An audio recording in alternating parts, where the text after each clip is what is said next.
Assalamualaikum warahmatullahi wabarakatuh. Kami dari kelompok 4 Digitalisasi Arsip kelas A ingin mempresentasikan hasil diskusi kami. Di sini saya sebagai ketua yaitu Rasmio Cikoningtyas dengan M21066459090. Selanjutnya, Ini saya Muhammad Adib dengan NPM 2106641941930. Saya Salsabila Safa dengan NPM 21066414432. Selanjutnya, saya Nislina Rahmi Kamilia dengan NPM 21066411792. Selanjutnya, saya Muhammad Farhan Adriansyah dengan NPM 21066425555. baik, selanjutnya akan dijelaskan oleh Nisrina. Jadi yang pertama ini mengenai digitasi dan digitalisasi. Digitasi ini merupakan proses pengubahan sesuatu dengan bentuk non-digital menjadi format digital. Sedangkan digitalisasi merupakan terminologi untuk menjelaskan proses alih media dari bentuk tercetak, audio, maupun video menjadi bentuk digital. Bisa ditarik kesimpulan kalau digitasi ini merupakan bagian dari keseluruhan proses digitalisasi. Next. Nah, ada beberapa hal yang perlu diperhatikan dalam melaksanakan proyek digitalisasi arsip. Yang pertama adalah mengenai identifikasi dan estimasi biaya pelaksanaan digitalisasi. Yang kedua, mengetahui kapan outsourcing dapat dilakukan. Yang ketiga, mengetahui kemampuan staf serta bagaimana cara meningkatkan kemampuan mereka terhadap proyek digitalisasi. Next. Nah, di sini ada beberapa contoh software yang kami ambil sebagai contoh dari aplikasi third party untuk digitasi. Yang pertama ini adalah AB Fine Reader, yaitu platform untuk mengubah tulisan fisik menjadi digital dalam format bukan foto, yaitu menjadi tulisan digital dengan teknologi OCR. Bisa dilihat di sebelah kiri layar, ini adalah tampilan dari AB Fine Reader. Next. Ada beberapa kelebihan dan kekurangan dari aplikasi ini. Yang pertama, kelebihannya adalah banyak lembaga yang menggunakan dan mempercayakan AB Fine Reader untuk pengolahan berkas fisik menjadi digital. Yang kedua, AB Fine Reader ini bisa dikatakan memiliki teknologi paling canggih dan akurat untuk pemindaian. Yang ketiga, AB Fine Reader dapat membaca tulisan hingga kode yang dibuat dengan bahan khusus. Dan yang terakhir adalah aplikasi ini mendukung sistem operasi populer seperti Linux, Windows, dan juga Mac OS. Kekurangan dari AB Fine Reader ini yang pertama tidak mendukung bahasa Indonesia, melainkan menggunakan bahasa internasional atau bahasa Inggris. Dan yang kedua adalah harga untuk berlangganannya relatif lebih mahal dibandingkan aplikasi third party yang lain. Baik, selanjutnya akan dijelaskan oleh Oke, selanjutnya ada Paperscan, software yang didesain untuk mengelola pemindai dan memaksimalkan sehingga bisa mendapatkan hasil dokumen cetak yang lebih baik.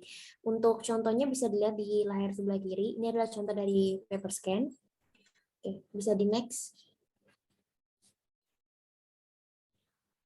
Selanjutnya ada kelebihan dan kekurangan dari Paperscan ini sendiri. Kelebihannya yaitu memiliki fitur OCR yang mendukung berbagai scanner. Lalu yang kedua, dapat mengubah warna menjadi skala grayscale dan penyesuaian lainnya seperti kecerahan, kontras situasi, dan gamma.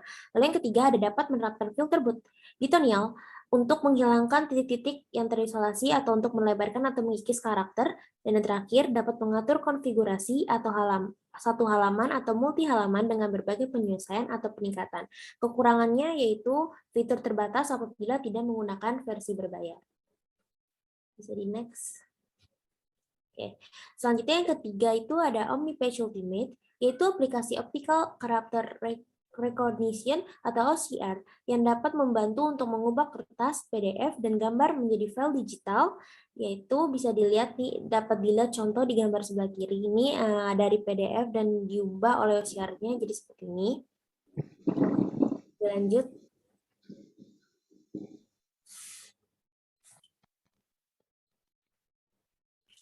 Selanjutnya ada kelebihan dan kekurangan dari OmniPage Ultimate itu sendiri. Kelebihannya itu dapat mengirim file PDF yang dikonversi secara otomatis ke alur kerja yang telah diprogram sebelumnya. Lalu asisten Discovery membantu pengguna mengonversi file PDF tunggal dan batch menjadi file yang dapat dicari. Yang ketiga, akurasi OCR serta kamera digital dan memproduksi dokumen ke dalam berbagai format. Dan yang keempat, mengintegrasi fungsi OCR ke dalam aplikasi untuk mendukung sistem operasi secara virtual untuk komputer dan ponsel cerdas. Kekurangannya yaitu hanya didukung di dalam Windows saja. Baik, selanjutnya ada aplikasi di pihak ketiga ini akan dibacakan oleh saya dan juga Farhan. Silakan Farhan. Selanjutnya ada Read Iris Pro, yaitu mengubah dokumen menjadi teks dan dapat diedit dalam hitungan detik. Melalui dari menyalin, mengubah format, dan mengubah isi dokumen. Dapat dilihat di sebelah kiri ini adalah contoh Read Iris Pro. Read Iris Pro ini memiliki kelebihan dan juga kekurangan. Di mana kelebihan ini bahwa Read Iris Pro ini memiliki fitur pengeditan yang lengkap, kemudian mudah untuk dipublikasikan ke web, akurat, teks yang bagus, dan juga ini format asli dokumen ini dapat dipertahankan. Tentu Read Iris Pro ini mempunyai kekurangan seperti saking lengkapnya, jadi banyak fitur yang dianggap penting dan juga tidak dibutuhkan sebagian besar pengguna. Baik, selanjutnya dari penjelasan tersebut, di kelompok kami juga berdiskusi mengenai dasar hukum digitalisasi arsip. Nah, kita mengambil 4 poin. Yang pertama ini bahwa apa saja sih metadata yang ada di deskripsi arsip. Kemudian yang kedua ini ada penamaan file hasil dari digitasi. Selanjutnya ini ada konten berita acara ahli media. Dan yang terakhir kita akan mendiskusikan juga bahwa konten pelaporan kegiatan ahli media. Selanjutnya akan dijelaskan oleh Farhan. Metadata deskripsi arsip. Lampiran 2 Peraturan Arsip Nasional Republik Indonesia Nomor Tahun 2018 tentang standar deskripsi arsip statis. Yang pertama, itu ada cara mengindeks nama orang, A Indonesia. Yang pertama, nama tunggal adalah nama orang yang terdiri atas satu kata, maka diindeks sebagaimana nama tersebut ditulis. Sebagai contoh, Supriyono, Wawa, Jaka, Yang kedua, nama ganda adalah nama orang yang terdiri dari lebih dari satu kata. Dapat diindeks dengan beberapa cara sebagai berikut. A. Berdasarkan kata terakhir dari nama tersebut. Sebagai contoh, Sri Sudarti diindeks menjadi Sudarti, Sri. Bambang Yudi Agung diindeks menjadi Agung, Bambang Yudi. B. Berdasarkan nama pemberian lahir. Contohnya, Sri Mulyono diindeks menjadi Sri Mulyono, Jajang Nur Jaman diindeks menjadi Jajang Nur Jaman, Next. Selanjutnya ada cara mengindeks nama korporasi atau lembaga. A. Non perusahaan. Yang pertama ada nama instansi atau lembaga diindeks dengan cara meletakkan nama instansi atau lembaga tersebut pada unit terakhir pengindeksan. Yang kedua, penulisan indeks nama badan korporasi yang mengandung nama jurisdiksi. Yang ketiga, penulisan nama badan korporasi internasional atau dari negara asing yang merupakan badan non-swasta atau non-pemerintahan. Yang keempat, untuk nama badan korporasi yang memiliki bentuk akronim dan singkatan, penulisan indeksnya menggunakan bentuk akronim. Yang kelima, nama sekolah diindeks pada nama kota diikuti nama sekolah, diindeks di nama belakang.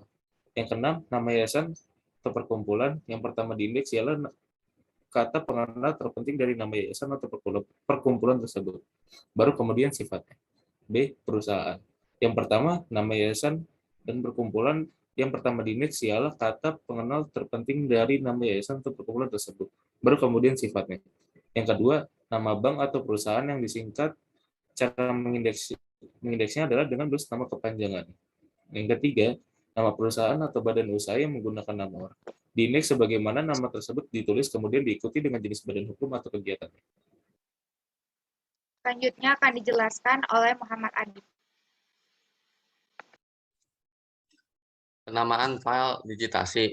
Lampiran 2 Peraturan Arsip Nasional Republik Indonesia nomor tahun 2018 tentang standar deskripsi arsip statis, yaitu pertama, nama pencipta arsip.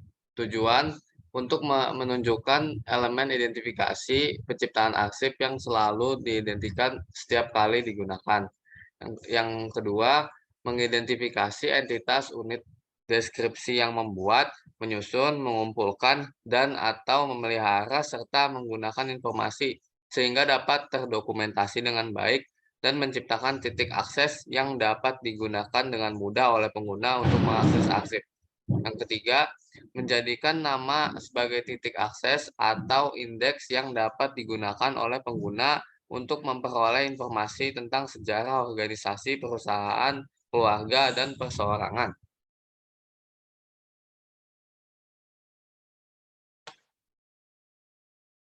Konten berita acara alih media menurut Peraturan Arsip Nasional Republik Indonesia Nomor 9 Tahun 2018 tentang pedoman pemeliharaan arsip statis. Pasal 23 yaitu pada setiap pencipta arsip alih media dapat dilaksanakan oleh unit pengolah dan unit kearsipan. Ayat 1. Ayat 2, alih media arsip sebagaimana dimaksud pada ayat 1 dilaksanakan dengan memperhatikan kondisi arsip dan nilai informasi.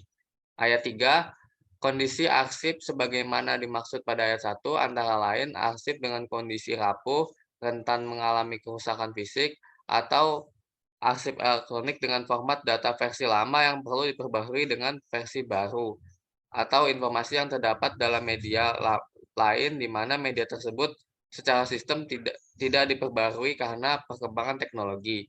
Pasal 4, nilai informasi sebagaimana dimaksud pada pasal 4. Ayat 4, nilai informasi sebagaimana dimaksud pada ayat 1 di mana alih media diutamakan terhadap informasi yang berdasarkan peraturan perundang-undangan tentang keterbukaan informasi publik harus diumumkan secara serta-merta,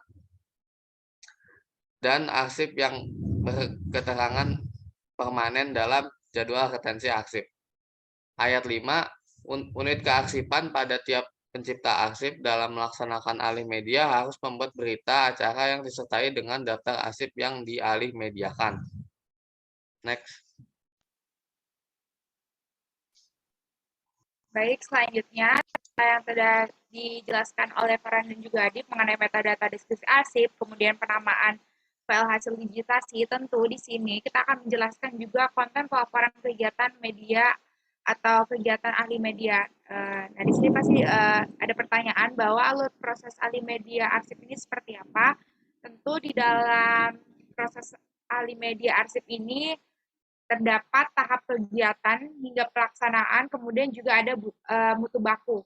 Di tahap kegiatan ini yang di tabel ini dijelaskan ada tahap persiapan dan juga ada tahap pelaksana.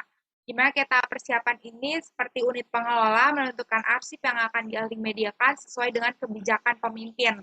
Nah, di sini terlihat pelaksanaan dilakukan oleh arsiparis atau peranata arsip, dan juga dapat dilaksanakan juga oleh eselon 2 dan juga eselon 3, di mana di sini juga dijelaskan bahwa mutu baku dari tahap persiapan ini seperti yang pertama nih, kelengkapan di mana surat perintah alih media arsip, kemudian arsip itu sendiri, perangkat komputer, alat pemindah atau scanner, bahkan di mutu baku output ini juga arsip yang akan dialih mediakan itu apa, dan peralatan alih media. Dan bisa dilihat juga di kolom nomor 2 di tahap pelaksanaan hampir sama, mungkin berbedanya hanya di bagian mutu baku dan juga output yang akan dilakukan. Selanjutnya ada juga tahap kegiatan dari pemberkasan arsip elektronik hasil pemindaian. Nah, di sini juga dilakukan oleh pelaksana arsiparis atau peranata arsip eselon 2 dan eselon 3. Kemudian mutu bakunya bersama ada kelengkapannya arsip itu sendiri, perangkat komputer, juga scanner. Nah, di sini outputnya ini bahwa pemberkasan arsip elektronik, ya ini file digital hasil alih media atau yang telah diberkaskan. Kemudian ini database arsipnya itu hasil dari alih media itu sendiri. Ya, jadi di sini kan pemberkasan arsip elektronik ini kan menentukan lokasi simpan atau database arsip elektronik yang akan hasil dari pemindaian itu tersebut. Nah, selanjutnya ada penyusunan daftar arsip hasil ahli media dan berita acara ahli media arsip.